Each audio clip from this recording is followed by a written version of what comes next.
నమస్తే అండి, నా పేరు పోతం సుకుమార్. మాది జంగారెడ్డి, ఏలూరు జిల్లా జంగారెడ్డి మండలం టెక్నమటి గ్రామం సంతూరు. అది మాకు పక్కన నెమ్మలగూడెం రెవెన్యూ పరిధిలో ఎకరం పొలం మా తాతగారు అయినటువంటి పోతం సోమరాజు గారి ద్వారా రిజిస్టర్ వీలునామా ద్వారా మాకు మా డాడీకి సంక్రమించింది. అది జంగారెడ్డి ఎంఆర్ఓ గారు మ్యూటేషన్ చేసి ఉన్నారు ఆ వీలునామా ప్రకారం.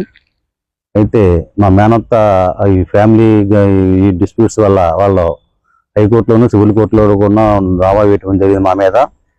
వాళ్ళు రీసెంట్గా ఆర్డీఓ ఆఫీస్ నందు ఆర్ఓఆర్ కోర్టు నందు కూడా మా మ్యూటేషన్ క్యాన్సిల్ చేయమని, మా డాడీ పేరు మ్యూటేషన్ క్యాన్సిల్ చేయమని వాళ్ళు దరఖాస్తు చేసి ఉన్నారు.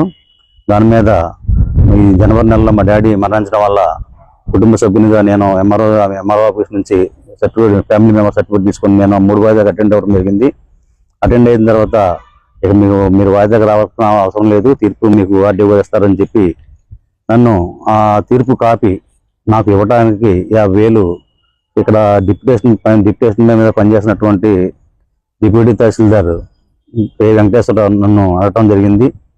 ఈ అడిగిన మీదట నేను నా యొక్క ఆర్థిక పరిస్థితి అంత మాత్రంగా లేని కారణం చేత నేను వాళ్ళకి లంచం ఇవ్వడం నిర్ణయించుకొని ఏలూరులో ఉన్నటువంటి ఏలూరు ఏసీబీ డిఎస్పీ గారిని సంప్రదించడం జరిగింది.